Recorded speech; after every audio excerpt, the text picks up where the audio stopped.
What is going on YouTube? I have a quick video for you guys today about deloads, right? I feel like exercise is exercise, all this stuff. It's a little more malleable than it is presented to be online in this YouTube like fitness guru social media sphere, and it's malleable, right?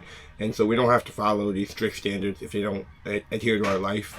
We're here to get the best results and to do a certain job the best way possible, right? So we're going to talk about deloads. First of all, if you don't know, a deload is just that week after probably a cumulative, 6, 8 after a program. But it's a week where you just rest, and you either rest in several ways. You can pull back on the volume, and we'll talk about why you would do each. So you can pull back on the volume.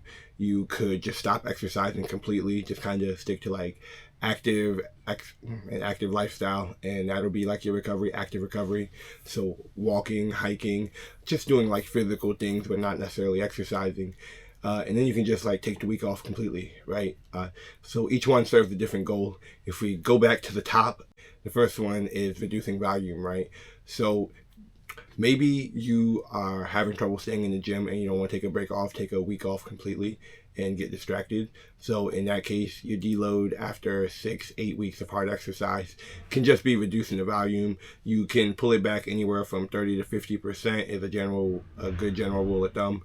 And then as for the weight, you want to keep it low, right? Like you want to promote blood flow and get a slight pump, but it shouldn't be a really intense pump. You really shouldn't be struggling to lift this weight. It's just to get blood flow. This is more of a recovery type workout. So we pull back the volume, pull back the weight, and in some cases you can even cut back some of the accessories, right? There's no need to hit a muscle 2 or 3 times in one workout if the goal is to recover.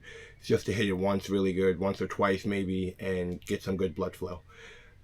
So that would be most important in my opinion to, again, people who want to stay consistent in the gym, but also to people who are powerlifting or are trying to get stronger, because this opportunity to lower the weight promotes the ability to focus on technique.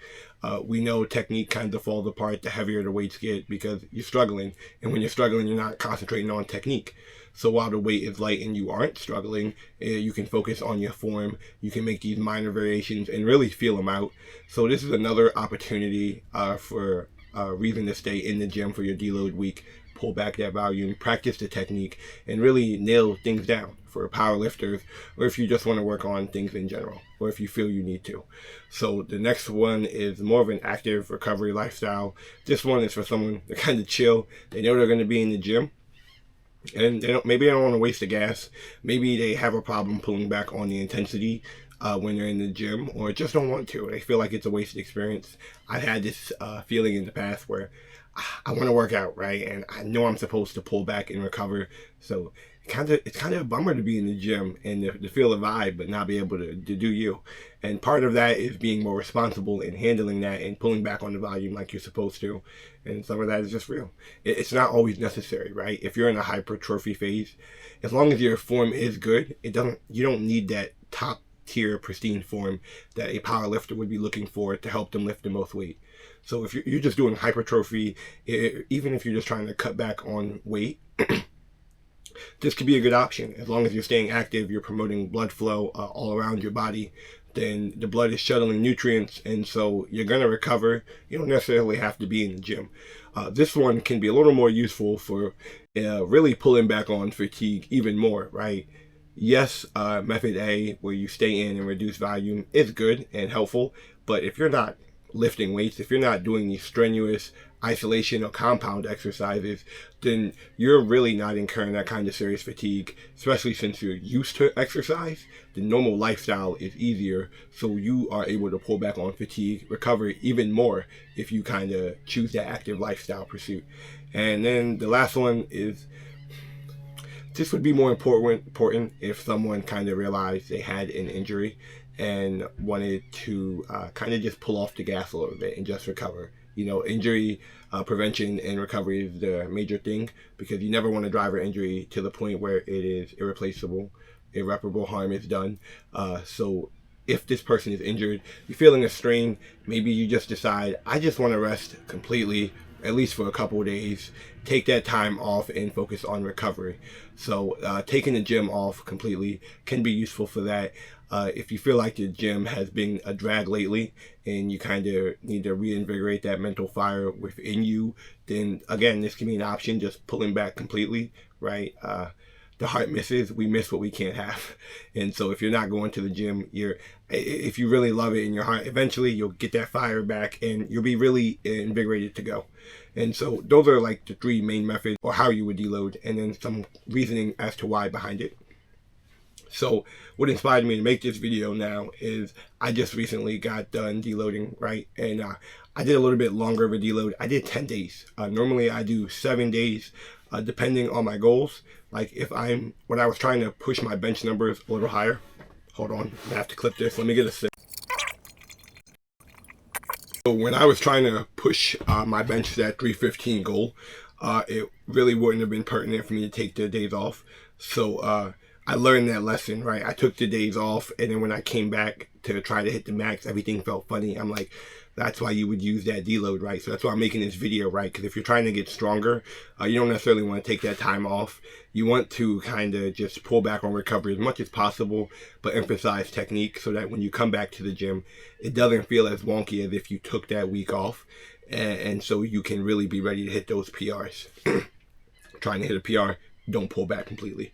But so I learned that lesson, and then but recently, right? What is it? This is May, almost May when I'm making it. It's the end of April. I've been in school since January, so I've been going to school. I've been working. I do this job, so busy, so stressful, but I also teach classes at the YMCA, and so and I have a life, right, outside of the gym and all these things.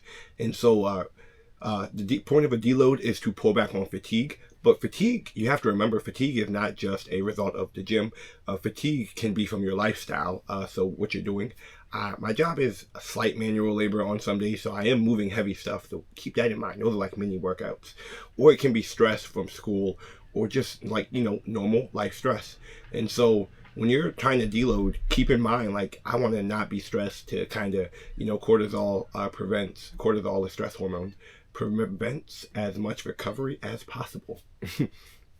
And so you want to pull back on your stress. I was stressed. I know I have these things in my life going on. And so unfortunately, I decided to take a 10-day deload instead of a normal 7-day deload, just because, it was 8 weeks, right? I've been exercising for 8 weeks. Took a deload where I pulled back in week 4. I pulled back in practice technique like I was telling you guys. So this would be the second one. And I've been lifting heavy weights, been trying to go for higher reps. And this is a little exhausting. And so I'm keeping this in mind. I'm feeling that my body's aching. That's another indicator of needing a deload for me, is aching, soreness. But so I need a longer deload to help recover more, right? Because I want to be at my best when I come in the gym. So I decided to take 10 days, right? A little longer than normal. Today is 2. I did a bench workout yesterday, did a squat workout today. They felt really good. And so let me get into 2 things. That made me remember another thing. But I took 10 days and it felt like I am just about recovered, right? My legs, 3 leg workouts a week are brutal. And my legs have been perpetually sore for 90 days. They're finally unsore. The DOMs have finally left my legs for now until we get back in the groove of things. But also what I remembered is starting in the middle of the week has allowed me to, one, I get to practice a couple workouts before I get fully back in the program. So I get back in the groove of touching these heavier weights. I got 2 practice workouts, upper body, legs. I got to practice these newer, heavier weights, right? We reset the program, increase the weight slightly. That's our method of progressing. Then we're going to run the same numbers, right? With a 5-pound increase from what we did before, small increase. But we pulled back and we get to practice these heavier weights this time, a little more experience. And then next week we get to do the same thing all over again, right? I'll redo these same days with the same weight, but the form's going to be a little better. I'll be a little better because I'm a little fresher off from taking 10 days. A side note, another little thing that I did during this deload, since I knew it was going to take so long, right? Strength begins to atrophy.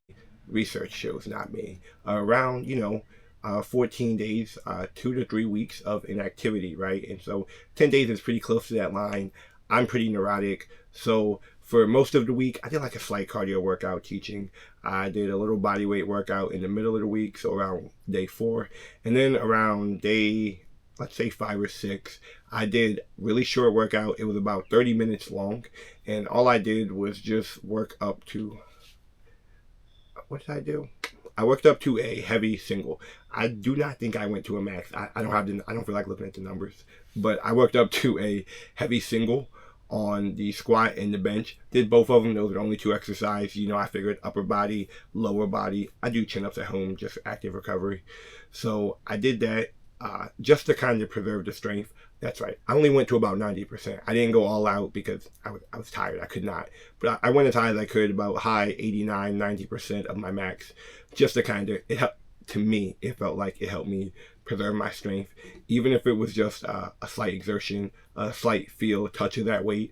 My body's not going to forget it. I didn't have to worry about the atrophy or kind of recovering too much, losing a little bit of muscle. Oh, lastly, the goal here, right? The goal of a deload is to drop fatigue.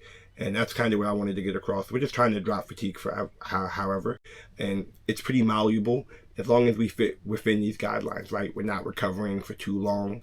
We're doing something to promote blood flow or have a plan of action. So these details are pretty malleable.